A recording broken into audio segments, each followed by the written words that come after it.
नमस्कार, जय हिंद प्यारे दोस्तों। स्वागत है आप सभी का एक बार फिर से आपके अपने इस YouTube channel learn with DS sir पर। साथियों, आज की इस क्लास में हम आप सभी के लिए एक बार फिर से लेकर के हाजिर हो चुके हैं यूपी पुलिस री एग्ज़ाम 2024 के लिए रीजनिंग का एक बेहतरीन प्रैक्टिस सेट। साथियों, आज की इस क्लास में हमारा रीजनिंग का प्रैक्टिस सेट नंबर 43 रहेगा। आज हमारा 43वें नंबर का प्रैक्टिस सेट है और इससे पहले के यदि आपने रीजनिंग के पिछले 42 पार्ट नहीं देखे हैं तो आप पिछले पार्ट को भी जाकर के देखेगा। वहाँ पर भी साथियों हमने यूपी पुलिस री एग्ज़ाम से संबंधित बहुत ही महत्वपूर्ण प्रश्नों को कवर किया है। चलिए दोस्तों, बात करते हैं आज की इस प्यारी सी क्लास का।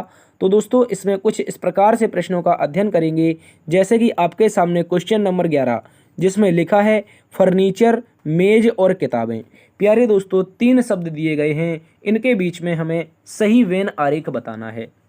इसके अतिरिक्त हम देखेंगे क्वेश्चन नंबर 13 जिसमें लिखा है निम्न में से लुप्त संख्या क्या है। प्यारे दोस्तों, यहाँ पर एक बेहतरीन सा क्वेश्चन मार्क दिया है और इस क्वेश्चन मार्क के स्थान पर हम ज्ञात करेंगे कि कौन सा नंबर आने वाला है। तो साथियों, आज की क्लास एक इम्पोर्टेंट क्लास रहेगी आप सभी की यूपी पुलिस री एग्ज़ाम के लिए, तो आप लोग एक भी प्रश्न को मिस किए बिना जरूर देखिएगा। चलिए दोस्तों, शुरू करते हैं आज की इस प्यारी सी क्लास को। उससे पहले बता दें, यदि साथियों आप इस क्लास का पीडीएफ चाहते हैं, अगर आप लोग इस क्लास के पीडीएफ से पढ़ना चाहते हैं तो पीडीएफ आप लोगों को DS sir official Telegram group पर मिलेगा और टेलीग्राम ग्रुप जो है उसका लिंक आप लोगों को डिस्क्रिप्शन बॉक्स में मिल जाएगा, इसलिए आप टेलीग्राम को भी ज्वाइन कीजिएगा। ठीक है दोस्तों, चलिए शुरू करते हैं आज की इस क्लास को। उससे पहले ये अपने चैनल का एक आंकड़ा दिखा देते हैं। साथ ही 60% ऐसे लोग हैं जिन्होंने चैनल को अभी भी सब्सक्राइब नहीं किया है। दोस्तों, बता देते हैं यार, इस तरह की क्लास लाने के लिए बहुत मेहनत लगती है, तो प्लीज़ आप लोगों का एक सब्सक्राइब हमारे लिए मायने रखता है, तो प्लीज़ आप लोग इसको सब्सक्राइब कर दीजिए। जिन साथियों ने चैनल को सब्सक्राइब कर दिया है, आप लोगों का बहुत बहुत धन्यवाद। आप लोग एक बार से इस सेशन को अपने दोस्तों में शेयर कर दीजिए, क्लास को एक बार लाइक कर दीजिए। देखो, लाइक और शेयर से होता क्या है, ज़्यादा लोगों तक रीच पहुंचती है। भाई, लाइक शेयर से मुझे पैसा नहीं मिलता है, पैसा आपके देखने से मिलता है। भैया, लाइक शेयर से केवल ज़्यादा से ज़्यादा लोगों तक ये क्लास पहुंच जाती है, इसलिए बस कह देते हैं कि लाइक और शेयर कर दीजिए, चैनल को सब्सक्राइब कर दीजिए, बस इतना सही है। तो चलिए हम शुरू कर लेते हैं सभी बातों को ध्यान में रखते हुए आज के पहले क्वेश्चन को। ठीक है, क्वेश्चन नंबर 1 की ओर बढ़ते हैं। अब सभी बातें बाद में करेंगे क्लास के अंत में। चलिए, क्वेश्चन नंबर 1 का सभी प्यारे दोस्त उत्तर बताइए। कहा गया है उस विकल्प का चयन करें जो तीसरे पद से उसी तरह संबंधित है जिस प्रकार पहला पद दूसरे पद से संबंधित है। साथियों, गौर से देखो, यहाँ पर एक शब्द दे रखा है जिसका नाम क्या है, बतख। क्या दे रखा है, बतख। भैया, बतख का संबंध जो है वो बताया गया है कुड़कुड़ाना से। किससे बताया है साथियों, याद रखेंगे, कुड़कुड़ाना से। किससे बताया है, तो याद रखेंगे कुड़कुड़ाना से। और साथियों, हमें संबंध बताना है पक्षी का। किसका बताना है, भैया पक्षी का बताना है। तो क्या आप लोग बता सकते हो, बताओ जल्दी से। आप बोलेंगे सर जो बतख है, बतख की जो आवाज़ होती है, बतख की जो आवाज़ होती है वो होती है आपकी कुड़कुड़ाना की। कैसे, कुड़कुड़ कुड़कुड़ करते हुए बतखें रहती हैं। ठीक है, इस तरह से याद रखेंगे। तो बतख की जो आवाज़ होगी वो कुड़कुड़ाना हो जाएगी, जबकि पक्षियों की जो आवाज़ होती है साथियों वो क्या होती है, याद रखेंगे, चहचहाना। क्या होती है, पक्षियों की आवाज़ चहचहाना होती है। ठीक है, इस बात को याद रखेंगे। तो इस तरह से इस प्रश्न का उत्तर विकल्प नंबर 2 बनेगा। ठीक है, इस बात को याद रखेंगे। देखो, गुनगुनाना गाना से होता है, नहीं बनेगा। चिल्लाना चीखना ये नहीं बनेगा। काँव काँव कौवे की आवाज़ होती है, लेकिन भैया पक्षी की पूछी है, तो विकल्प नंबर 2 इस प्रश्न का बिल्कुल सही जवाब है। इस बात को आप सभी याद रखेंगे। चलिए दोस्तों, हम क्वेश्चन नंबर 2 की ओर चलते हैं। क्वेश्चन नंबर 2 कोडिंग डिकोडिंग से संबंधित एक महत्वपूर्ण प्रश्न है। कहा गया है यदि किसी सांकेतिक भाषा में बैट को 23 लिखा जाता है, कैट को 24 लिखा जाता है, तो उसी सांकेतिक भाषा में प्यारे दोस्तों बॉल का कोड क्या होगा। तो प्यारे दोस्तों, सबसे पहले तो गौर से देखते हैं कि ये जो बैट है, इस बैट को 23 लिखा कैसे गया है। सबसे पहले तो यही समझेंगे कि ये जो बैट है इसको 23 लिखा कैसे गया है। उसके बाद में फिर जानेंगे हम कैट को 24 कैसे लिखा है। किसको जानेंगे, कैट को जानेंगे कि 24 इसको कैसे लिखा गया है। ठीक है, 24 कैसे लिखा गया है। और उसके बाद फिर भैया हम बॉल का कोड तो बता ही देंगे। किसका, BALL का कोड बता देंगे। ठीक है, इसको थोड़ा बड़ा लिख लेते हैं, BA उसके बाद LL, इसका कोड हम बता ही देंगे। देखो गौर से देखिए साथियों, एक अच्छा सा प्रश्न है एग्जाम के लिए। देखो B 2 पर होता है, A 1 पर होता है और T 20 यानी 20 पर होता है। जब हम साथियों इन सभी को जोड़ देते हैं 2 + 1 + 20, ठीक है, तो हमें प्राप्त होता है 20 × 1 = 21 और 2 = 23, यानी कि स्थानीय मान जोड़ने के बाद संख्या हमें 23 प्राप्त हो रही है। उसी प्रकार C को देखिए 3 पर होता है, A 1 पर होता है, T 20 पर होता है। भाई 3 और प्लस में 1 और प्लस में 20 करेंगे तो 20 3 23 1 24, देखो यही 24 हमारा ऊपर दिया है। उसी प्रकार से अब यहाँ पर लॉजिक लगा लेंगे, B 2 पर होता है, A 1 पर, L 12 पर, तो दूसरा L भी 12 पर। 12 12 24, 2 26, 1 27। तो साथियों जब आप जोड़ेंगे 2 प्लस में 1 और प्लस में 12 और प्लस में 12, तो ये जो हमारा टोटल सम आएगा वो आएगा 27। क्या आएगा? 27। और इस प्रश्न का प्यारा सा उत्तर बनेगा विकल्प नंबर 1 27। इस बात को आप सभी याद रखेंगे। क्या हो जाएगा साथियों? विकल्प नंबर 1 हमारा सही उत्तर है। चलिए अगले प्रश्न में, क्वेश्चन नंबर 3 में आइए। ब्लड रिलेशन का एक महत्वपूर्ण प्रश्न है, अच्छे से याद रखेंगे, बिल्कुल भी मिस नहीं करेंगे। एक बेहतरीन टाइप का क्वेश्चन है ये। कहा गया है कल्याणी बीना की सास है। क्या बोला है? कल्याणी बीना की सास है जो कि अशोक की भाभी है। चलिए देखते हैं। तो दोस्तों सबसे पहले तो बोला है कल्याणी जो है वो किसकी सास है? बीना की। तो मैं सबसे पहले साथियों यहाँ पर बीना को बनाऊंगा। किसको? बीना को। चूंकि महिला है बीना, चूंकि नाम से ही पता चल रहा महिला है, तो इसकी सास कैसे बनेगी? जब बीना की शादी एक लड़के से होगी। मुझे नहीं पता वो लड़का कौन है, परंतु मुझे बीना की शादी इससे करानी पड़ेगी। ठीक है, इस बात को याद रखेंगे। तो मैंने जब बीना की इससे शादी कराई और इस लड़के की जो माँ होगी, याद रखेंगे, इस लड़के की जो माँ होगी वही तो बीना की सास बनेगी। लेकिन सर बोला है कल्याणी बीना की सास है, तो इस लड़के की माँ का नाम क्या हो जाएगा साथियों? याद रखेंगे, कल्याणी हो जाएगा। क्या हो जाएगा? बहुत अच्छा प्रश्न है, कल्याणी इस लड़के की माँ हो जाएगी। लेकिन मुझे अभी भी नहीं पता कि ये जो लड़का है इसका नाम क्या है। ठीक है, तो देखो हमने कल्याणी को वीना की सास बना दिया। ठीक है, बीना के पति और पति की माँ ही तो सास होती है। आप बोलेंगे हाँ। अब देखिए साथियों, अब बोला है जो कि अशोक की भाभी है। भैया ये इंपॉर्टेंट हो जाता है। कल्याणी तो बीना की सास है, परंतु जो कि अशोक की भाभी है। अब मुझे बताओ अशोक की भाभी कौन होगी? तो मैंने बताया था जब भी जो आ जाए, जो कि आ जाए, इसके जस्ट पीछे जो लेटर होता है, जो शब्द होता है वही होता है अशोक के लिए, यानी आगे वाले के लिए। तो जो कि के जस्ट पीछे कौन है? तो आप बोलेंगे जस्ट पीछे वीना है। और भैया जस्ट आगे कौन है? अशोक। तो भैया बीना जो होगी वो भाभी हो जाएगी किसकी? अशोक की। तो अशोक की भाभी बनेगी कैसे? तो दोस्तों याद रखेंगे, यहां पर अशोक आएगा, यहां पर अशोक आएगा। ठीक है, ये अशोक हो जाएगा। अशोक चूंकि एक लड़का है इसके लिए प्लस लगा देंगे। अब गौर से समझो, बोला है कल्याणी बीना की सास है, मैंने कहा ठीक है। बोला है जो कि अशोक की भाभी है, मतलब ये जो बीना है ये भाभी किसकी है? अशोक की भाभी है। ठीक है, तो अशोक के भैया ये हो जाएंगे जो बीना के पति होंगे। अब देखो फिर से पढ़ते हैं। अब देखो अगली लाइन में बोला है धीरज अशोक के इकलौते भाई सुदीप के पिता हैं। प्यारे दोस्तों, जो धीरज हैं वो अशोक के इकलौते भाई सुदीप के पिता हैं। तो भैया अशोक का इकलौता भाई कौन है? आप बोलेंगे सुदीप। तो मुझे बताओ अशोक का इकलौता भाई यहीं पे तो आ जाएगा। आप बोलेंगे हाँ सर। तो अशोक का इकलौता भाई सुदीप यहाँ पर आ जाएगा और इसके पिता कौन है? तो धीरज हैं। तो भैया अशोक और सुदीप की मां कल्याणी है। चूंकि पिता बनाना है तो कल्याणी की शादी हमें किससे करवानी पड़ेगी? साथियों याद रखेंगे, धीरज से करवानी पड़ेगी। किससे? धीरज से। और धीरज एक पुरुष हो जाएगा, इसके लिए प्लस हो जाएगा। ठीक है, अब प्रश्न में यह पूछा है कल्याणी अशोक से किस प्रकार संबंधित है? प्यारे साथियों, से लगा है अशोक के साथ। किसके साथ? अशोक के साथ। तो ये अशोक कल्याणी को क्या बोलेगा? अशोक बोलेगा मेरा भैया, मेरे भैया की जो माँ होगी वो भी मेरी मैया होगी, मतलब भैया की मैया मेरी मैया, अर्थात माता जी। याद रखेंगे, कल्याणी जो हो जाएंगी वो अशोक की माता जी हो जाएंगी। और विकल्प नंबर 2 में ये हमें दिया गया है। ठीक है, इस बात को आप सभी अच्छे से याद रखेंगे। कुछ इस तरीके का आरेख हमारा इस प्रश्न का आएगा।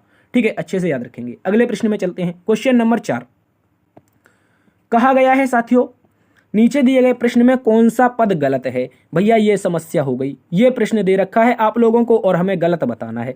चलिए देखते हैं। तो पहले दोस्तों गौर से देखो, 121 है, उसके बाद में 143 है, उसके बाद में क्या है साथियों? 165 है। ठीक है, और उसके बाद में 186 है, और आगे दे रखा है 209। भाई मुझे ये बताओ इसमें हम कैसे बता सकते हैं कि विषम क्या होगा? तो विषम के लिए क्या करते हैं? इसमें भाई वही लॉजिक लगाएंगे जो श्रृंखला में लगाते थे। मैंने कहा 121 से हम आगे बढ़े तो सर 143 पर पहुंचे, पर इसमें कुछ जुड़ा होगा। आप बोलेंगे हाँ, वो क्या जुड़ा है? वो साथियों आपका 22 जुड़ा है। ठीक है, इस बात को याद रखेंगे, वो हमारा क्या जुड़ा है? 22। उसी प्रकार से 143 से हम 165 पर पहुंचे तो साथियों यहाँ पर भी हमारा 22 जुड़ा है। ठीक है, अगली बार जब हम 185 से साथियों 165 से 186 पर पहुंचे, जो 165 है 186 पर पहुंचे तो साथियों यहाँ पर 21 जुड़ा है। और आगे देखने जाओगे साथियों तो 186 से 209 पर पहुंच रहे हैं तो साथियों यहाँ पर 23 जुड़ रहा है। तो इसका मतलब क्या है साथियों? कौन सा गलत है? आप बोलेंगे मुझे नहीं पता, अभी लॉजिक कुछ समझ में ही नहीं आ रहा। तो मैं आपसे कह रहा हूं, अगर मेरे पास यहां पर मुझे पता है कि पहली बार में 22 जुड़ा, दूसरी बार में 22 जुड़ा, तो मैं तीसरी बार में भी 22 जोड़ सकता था। मैं अगर तीसरी बार में यहां पर 22 जोड़ सकता था तो इस 186 के स्थान पर साथियों 187 आ जाता। ठीक है, 187 आ जाता इस 186 को काट करके। और साथियों उसके बाद ये जो हमारा 23 जुड़ रहा था यहाँ पर 187 में फिर से हमारा 22 जुड़ जाता, 187 में फिर से 22 जुड़ जाता तो यहाँ पर 209 हो जाता। चूंकि हमारा जो गलत पद है वो 186 है। क्या है साथियों? ये जो 186 दे रखा भैया यही गलत है, यही गलत है। इस कारण ये जो समांतर अंतर है ये हमारा गड़बड़ कर रहा है। तो पहली बार में 22, दूसरी बार में 22, तो तीसरी बार में भी 22 जुड़ना चाहिए। और साथियों जब तीसरी बार में 22 जुड़ेगा तो 186 नहीं 187 आएगा।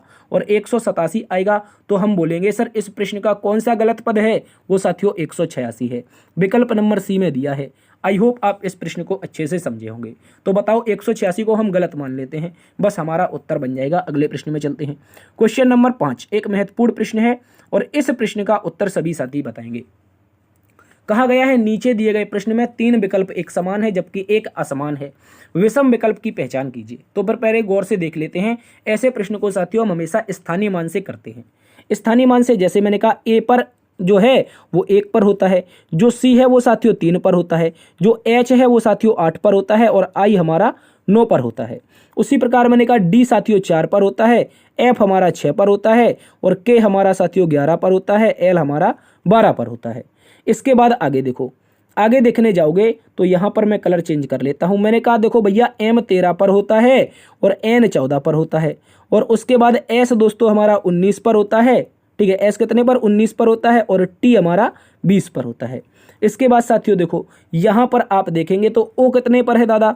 ओ हमारा 15 पर है, क्यू साथियों 17 पर है और वी हमारा क्या है? 22 पर है और डब्ल्यू हमारा 23 पर है। तो आप बताओ इसमें से विषम क्या है?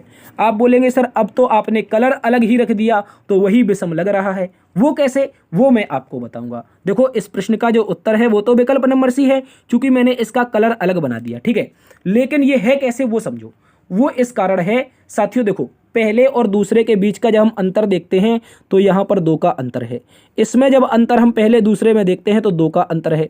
आगे जब अंतर देखते हैं तो केवल 1 का अंतर है। कितने का है साथियों? 1 का। और दोस्तों 15 और 17 में देखते हैं तो यहाँ पर भी 2 का है। तो इस कारण हम कह सकते हैं ए, बी और डी, कौन कौन से? ए, बी और डी 3 ऐसे विकल्प हैं साथियों जहां पर पहली दूसरे के बीच का जो अंतर है वो 2 है, जबकि विकल्प नंबर जो सी है वो हमारा क्या है? पहले और दूसरे के बीच का अंतर 1 दिखा रहा है। इस कारण हमारा असमान हो जाएगा विकल्प नंबर सी। और वही पूछा है विषम विकल्प कौन सा है? उत्तर बनेगा विकल्प नंबर सी। इस बात को याद रखेंगे।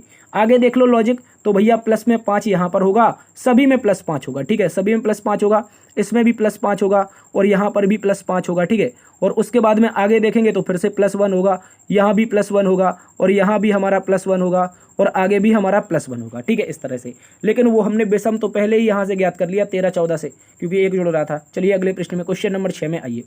देखो क्वेश्चन नंबर 6 कथन और निष्कर्ष से संबंधित एक प्यारा सा प्रश्न है जिसमें बोला है कुछ पेपर कुत्ते हैं। क्या बोला है साथियों? कुछ पेपर, मैं कह रहा हूँ कुछ P4 पेपर का पार्ट क्या हो जाएगा? K4 कुत्ते हो जाएगा। ठीक है, इस तरह से समझो। मैंने कहा मेरे पास कुछ P4 पेपर का जो पार्ट है वो साथियों K4 कुत्ते है। ठीक है, इतना इतना सा ये पार्ट। इसके बाद बोला है कुछ कुत्ते खिड़कियां हैं। भैया कुछ कुत्ते, तो भैया कुत्ते को यहाँ पर D4 डॉग से रिप्रेजेंट करना पड़ेगा। ठीक है, अब कह रहा है कुछ डॉग क्या है साथियों? वो खिड़कियां हैं। तो मैं कह रहा हूँ डॉग का जो इतना इतना सा ये पार्ट है, ये वाला पार्ट, ये क्या हो जाएगा? ये हमारा खिड़कियां हो जाएगा, K4 खिड़कियां। ठीक है, और कह रहा है सभी खिड़कियां पेड़ है। तो खिड़कियों में जितना भी पार्ट आ रहा है साथियों, ये सारा का सारा क्या है, ये हमारा P4 पेड़ है। ओहो, इसको लिखना पड़ेगा क्योंकि हम P4 यहाँ पर कुछ पेपर बना चुके हैं। तो देखो यहाँ पर सारे के सारे जो खिड़कियां हैं वो क्या हो जाएंगे, पेड़ हो जाएंगे। तो 3 कथन के अनुसार हमारा कुछ इस प्रकार का निष्कर्ष यहाँ पर बन के आया आरेख। अब निष्कर्ष को पढ़िए। कह रहा है कुछ खिड़कियां पेपर हैं। मुझे बताओ साथियों, क्या P4 पेपर K4 खिड़कियों से संबंध बना पा रहे हैं? मुझे बताओ, जल्दी से बताओ, क्या P4 पेपर K4 खिड़कियों से संबंध बना पा रहे हैं? आप बोलेंगे नहीं, तो ये गलत हो जाएगा। एग्जैक्टली ऐसा हो भी नहीं सकता है, ठीक है, ये हमारा एग्जैक्टली नहीं बन रहा है, इस कारण ये गलत है। अब कह रहा है कुछ पेपर पेड़ हैं। क्या कुछ P4 पेपर ये आपका पेड़ बन रहा है? बताओ, P4 पेपर आपका पेड़ बन रहा है? भैया दूर दूर तक कोई संबंध नहीं है। P4 पेपर यहाँ है, पेड़ यहाँ पर है, तो भाई ये भी नहीं बन रहा है और ये भी नहीं बन रहा है, तो ये भी गलत है। ठीक है, याद रखेंगे, ये एग्जैक्टली हम उत्तर नहीं बना पा रहे हैं, इस कारण दोनों के दोनों गलत हैं। और इस कंडीशन में हम बोलेंगे नाइदर नॉर। क्या बोलेंगे? ना तो निष्कर्ष 1 और ना ही निष्कर्ष 2 निकलता हो। विकल्प नंबर डी हमारा इस प्रश्न का उत्तर बनेगा। अगले प्रश्न में आ जाइए। क्वेश्चन नंबर 7 पढ़िए दोस्तों। कथन और धारणा से संबंधित अच्छा सा प्रश्न कहा गया है। कथन, आप इस साल क्रिसमस पार्टी में एंथनी को आमंत्रित क्यों नहीं करते? बताओ, कथन कह रहा है कि आप इस साल की जो क्रिसमस पार्टी है वहां पर एंथनी को आमंत्रित क्यों नहीं करते? तो दोस्तों कह रहा है धारणा नंबर 1, कह रहा है एंथनी उसी शहर का नहीं है। भैया मुझे बताओ, कहीं पर कथन में ऐसा लिखा है कि एंथनी उसी शहर का नहीं है, इस कारण हम उसे पार्टी में आमंत्रित नहीं कर रहे हैं? तो भैया ऐसा कहीं नहीं लिखा है, तो पहली धारणा तो गलत हो गई। अब कह रहा है आप इस साल क्रिसमस पार्टी में एंथनी को आमंत्रित क्यों नहीं करते? तो भैया धारणा दूसरी निकल के आती है, बिना आमंत्रण के एंथनी पार्टी में हिस्सा नहीं लेगा। भाई मुझे ये बताओ, कथन में कह रहा है कि एंथनी को आमंत्रित कर लो तो वो आ जाएगा, लेकिन धारणा तो यही बन रही है ना कि बिना आमंत्रण के एंथनी क्रिसमस पार्टी में हिस्सा नहीं लेगा। तो मतलब दूसरी वाली धारणा हमारी सही है। क्या बोलेंगे साथियों? सेकंड वाली धारणा हमारी सही है। और इस आधार पर हम कह सकते हैं विकल्प नंबर बी, यदि केवल 2 धारणा निहित है। क्या बोलेंगे? विकल्प नंबर बी, यदि केवल 2 धारणा निहित है, सही से उत्तर आएगा। अगले प्रश्न में आ जाइए। क्वेश्चन नंबर 8 कोडिंग या कह सकते हैं गणितीय समीकरण का एक क्वेश्चन है। कहा गया है 5 डेल्टा 1 बराबर 40 है, 9 डेल्टा 9 बराबर 0 है, और दोस्तों यहाँ पर 7 डेल्टा 1 बराबर 60 है।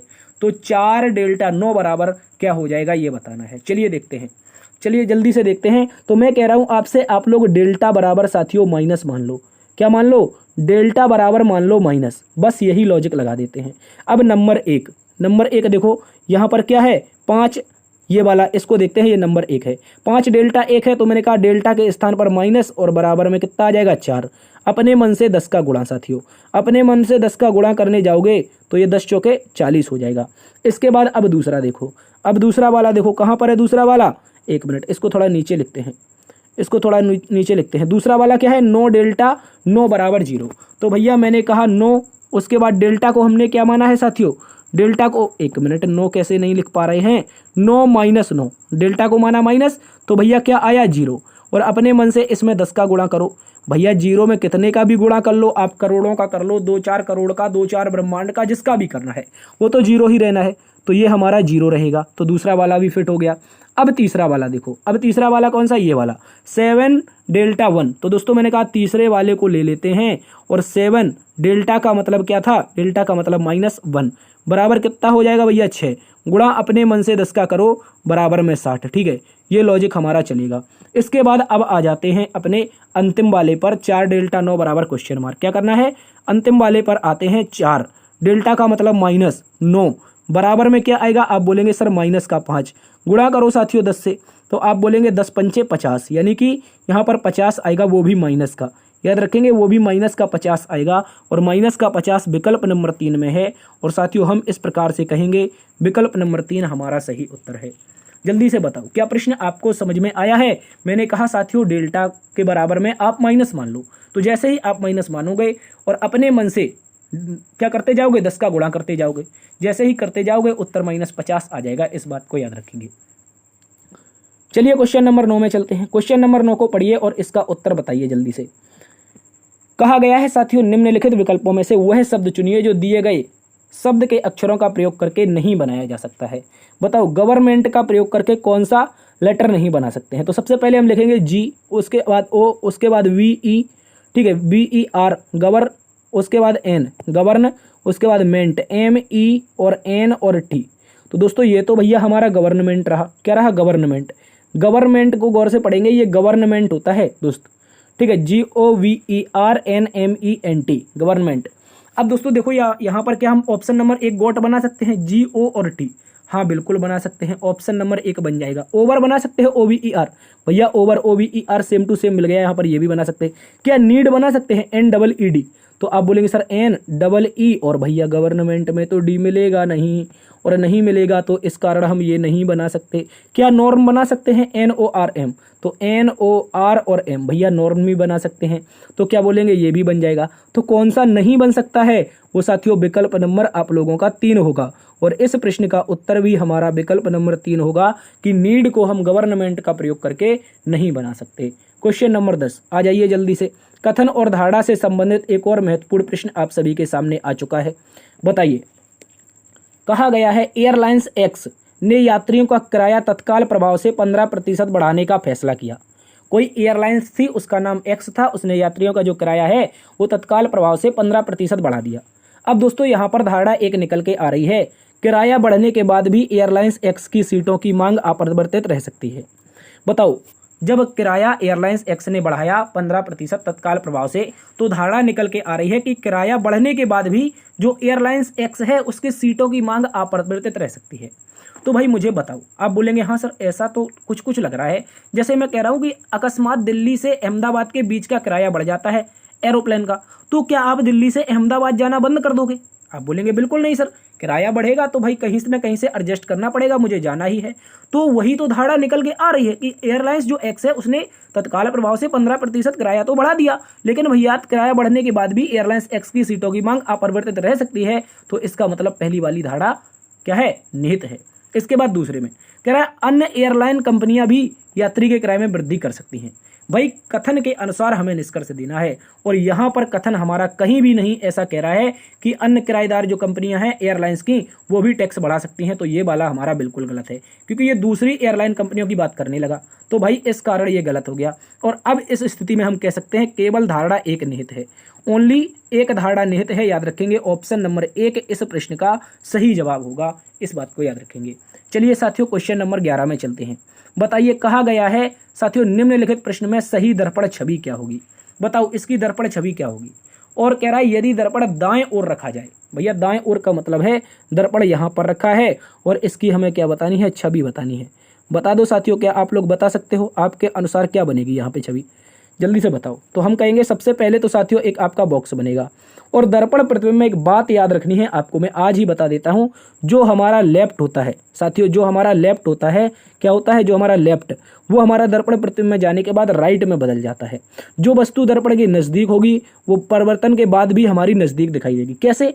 क्योंकि जब आप नाई की दुकान में जाते हैं, जैसे ही आप शीशा के पास में जाते हैं तो आप बहुत अच्छे दिखाई देते हैं, जैसे ही पास में होते हैं, ठीक है, तो अच्छे दिखाई देते हैं। जैसे ही आप दूर जाने लगते हैं तो थोड़ा सा बहुत दूर दूर दिखाई देने लगते हैं, कुछ इस तरीके से।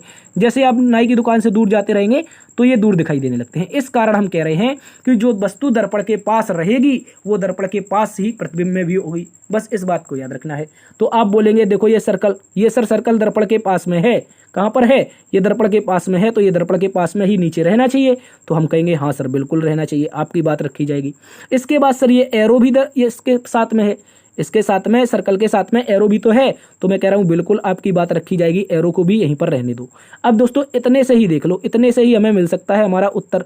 चलिए देखते हैं। ये तो भैया ऊपर की ओर भाग रहा है, गलत है। ये भी ऊपर की ओर भाग रहा है, गलत है। ये भी हमारा उल्टा भाग रहा है, ये भी गलत है। तो कह सकते हैं कि ए, बी और डी गलत हैं। उत्तर हमें पता चल गया, क्या होगा साथियों, ये उत्तर हमारा बनेगा विकल्प नंबर सी। क्या बनेगा? विकल्प नंबर सी हमारा उत्तर है, और इसको हम कुछ इस तरीके से बना देंगे, ठीक है, इस तरीके से।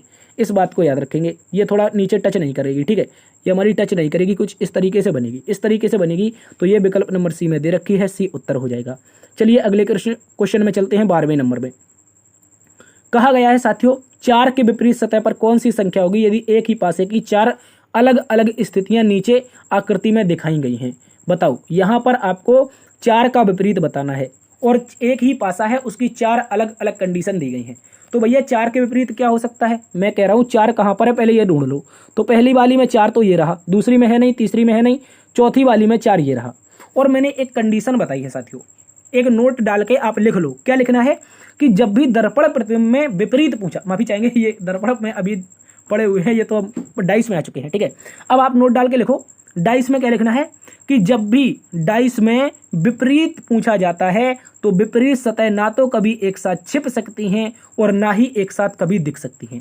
जैसे मैंने कहा, मुझसे क्या पूछा गया भैया, 4 का विपरीत, तो 4 के साथ में जो दिखने वाला वो तो विपरीत बनेगा नहीं, कभी भी नहीं, कभी भी नहीं बनेगा। देखो 4 के साथ में जो संख्याएं दिख रही हैं वो कभी भी विपरीत नहीं बनेंगी, क्योंकि ये तो जो अपना क्या बोलते हैं डाइस होता है, इसका एक लॉजिक ही होता है कि जो आपकी विपरीत सतह है वो तो ना तो एक साथ छिपेंगी और ना ही एक साथ दिखेंगी, तो दिखनी बिल्कुल भी नहीं चाहिए। तो आप बताओ विपरीत क्या हो सकता है। भैया मैंने कहा 5 इसके साथ में दिख रहा है ये, तो ये आपका ऑप्शन एक गलत हो गया। क्या भैया 3 दिख रहा है, हाँ भाई 3 भी दिख रहा है। देखो चौथे वाले में, तो भैया 3 वाला भी गलत हो गया। क्या 2 दिख रहा है, हाँ चौथे वाले में 2 भी दिख रहा है, तो ये भी गलत हो गया। अब आप कह सकते हैं कि विकल्प नंबर डी एकमात्र ऐसा विकल्प है जो 4 के अपोजिट बन जाएगा। क्या बनेगा, 4 के अपोजिट बनेगा, इस बात को याद रखेंगे। चलिए, अगर अभी भी भरोसा नहीं हो रहा है तो मैं आपको बता देता हूं, देखो कैसे बनेगा, गौर से समझो। इसको बेसिक कर लेते हैं, ऑप्शन नंबर डी तो हमारा उत्तर हो गया, 1 बनेगा, लेकिन बेसिक कर लेते हैं आपकी मर्जी के लिए। मैंने कहा साथियों, हम देख रहे हैं कि यहाँ पर हमारा 5 रखा हुआ है और यहाँ भी 5 रखा हुआ है। अब मैंने कहा पहली दूसरी को जब लिया तो मैं करूँगा 5 के अपोजिट में 5 रखूँगा और यहाँ से क्लॉकवाइज चलाऊंगा। मैंने पहले में क्लॉकवाइज चलाया तो 6 पर पहुँचे, दूसरे में क्लॉकवाइज चलाया तो इसके नीचे 2 पर पहुँचे, ठीक है, कितने पर, 2 पर। और उसके बाद फिर से मैंने 6 से क्लॉकवाइज चलाया तो हम 4 पर पहुँचे, ठीक है, और यहाँ पर मैंने 2 से क्लॉकवाइज चलाया तो 1 पर पहुँचे। तो आप निष्कर्ष फिर भी निकाल सकते हैं कि 4 के अपोजिट तो 1 ही आएगा सर, और डी नंबर का हमारा उत्तर है। ये आपके सेटिस्फेक्शन के लिए है, वो हमारी शॉर्ट ट्रिक थी। चलिए अगले प्रश्न में, क्वेश्चन नंबर 13 कहा गया है साथियों, फर्नीचर, मेज और किताबें के बीच में सही वेन आरेख क्या होगा। चलिए देखते हैं, फर्नीचर है, मेज है और किताबें हैं, जल्दी से बता दो क्या होगा उत्तर। तो साथियों आप बोलेंगे, हम सबसे पहले आरेख बना लेते हैं फर्नीचर के लिए, पहला ही शब्द है तो पहले के लिए हम फर्नीचर के लिए बना लेते हैं। तो मैंने कहा मेरे पास ये फर्नीचर के लिए एक आरेख है। क्या साथियों फर्नीचर के अंतर्गत मेज आती है, बताओ फर्नीचर में मेज आती है। आप बोलेंगे हाँ सर बिल्कुल आती है फर्नीचर में मेज, ये तो हम पढ़े हैं ना कि मेज हमारी फर्नीचर के अंतर्गत ही आती है। क्या सर किताबें फर्नीचर में आती हैं, आप बोलेंगे बिल्कुल नहीं। क्या किताबें मेज में आती हैं, नहीं आती हैं, ये गलत हो जाएगा। जो लोग सोच रहे हैं कि सर हम तो पढ़ते हैं तो किताबें हमारे मेज पर रखी होती हैं, गौर से समझो, मैं पूछ रहा हूँ क्या किताबें मेज में आती हैं, नहीं आती हैं, किताबें मेज पर आती हैं। इस कारण हमारा किताबों के लिए अलग से आ जाएगा, ठीक है, याद रखेंगे, जो हमारी किताब होगी उसके लिए अलग से आ जाएगा। तो 2 सर्कल एक दूसरे के ऊपर होने चाहिए, एक अलग होना चाहिए, ऐसी आकृति विकल्प नंबर सी में मिलेगी, यही हमारा सही उत्तर है, ठीक है। क्या बन जाएगा, विकल्प नंबर सी है, अच्छे से याद रखेंगे। क्वेश्चन नंबर 14 में आ जाइए, बताइए नाविक, जहाज और महासागर, इसके बीच का वेन आरेख बता दो साथियों। नाविक है, जहाज है, महासागर है, तो आप क्या बोलेंगे, क्या बताओ नाविक कहाँ पर होता है, आप बोलेंगे सर जहाज पर होता है। तो हम पहला वाला नाविक के लिए बनाते हैं, किसके लिए, पहला वाला हम बनाते हैं नाविक के लिए। तो नाविक होता कहाँ में है, तो आप बोलेंगे सर नाविक तो जहाज में होता है, नाविक जो होता है वो जहाज चलाने वाला होता है ना, आप बोलेंगे हाँ सर बिल्कुल सही है। नाविक हमारा कहाँ पर आ जाएगा, ये हमारा जहाज में आ जाएगा, ठीक है, इस तरह से याद रखेंगे। और जहाज कहाँ पर होता है साथियों, तो आप बोलेंगे भाई जहाज तो हमारा सागर, महासागर या समुद्र में होता है, तो ये हमारा महासागर में आ जाएगा, ठीक है, कहाँ पर आ जाएगा, महासागर में, इस तरह से याद रखेंगे। तो नाविक, जहाज और महासागर के लिए जो हम बनाएंगे वो प्यारे साथियों विकल्प नंबर बी को, किसको बनाएंगे, विकल्प नंबर बी को बनाएंगे, इस बात को याद रखेंगे। चलिए अगले प्रश्न में, क्वेश्चन नंबर 15 कहा गया है साथियों, निम्नलिखित प्रश्न में लुप्त अंक ज्ञात करो। साथियों लुप्त अंक कहाँ पर है, तो देख लियो जल्दी, कहाँ ये रहा, ये क्वेश्चन मार्क रहा, कैसे करेंगे, चलिए गौर से देखते हैं, जल्दी से देखते हैं। ऊपर है 27 है, 54 है, नीचे है 9, ऊपर 42 और 84, नीचे 14, एक क्वेश्चन मार्क 14 और दोस्तों सॉरी एक क्वेश्चन मार्क है 42 है और नीचे 7 है। तो बताओ कैसे करेंगे, देखो मैं आपको बता देता हूँ। हम करेंगे साथियों ऊपर की संख्याएं जोड़ देंगे, जैसे ही आप ऊपर की संख्याएं जोड़ेंगे 7 4 11 5 2 7 1 8 मतलब 81 हो जाएगा। नीचे वाले 9 से हम भाग लगा देंगे, क्या लगा देंगे साथियों, नीचे वाले हम 9 से क्या कर देंगे, भाग लगा देंगे। तो मैंने कहा 9 से भाग लगा दो, बराबर में क्या आया, आप बोलेंगे 9 आ गया, ठीक है, इसको याद रखेंगे, इस 9 को डिब्बे में। इसके बाद मैं दूसरे वाले पर आता हूँ, मैंने कहा ऊपर के जोड़ दो साथियों, आप बोलेंगे 4 2 6 8 4 12, ठीक है, मतलब 126। नीचे वाले 14 से भाग लगा देंगे, 14 9 26 16, मतलब अपनी देसी भाषा में बोल दिया मैंने, ठीक है, 14 9 126 होता है। तो दोस्तों यहाँ पर 9 आ जाएगा, ठीक है, ये भी हमारा 9 आ गया। इसके बाद मैं कह रहा हूँ कि सर आप ऐसा करो ऊपर का जोड़ दो। मैं कह रहा हूँ क्या जोड़ दूँ यार यहाँ पर, जिससे हम 7 से भाग लगाएं और 9 आ जाए। आप बोलेंगे ऐसा करो, क्वेश्चन मार्क और प्लस में 42, ठीक है, और बटे में भाग लगाओ 7 से और लाना है हमको 9, ठीक है, इस तरह से। 9 लाना है भैया, तो क्या कर सकते हैं आप बताओ।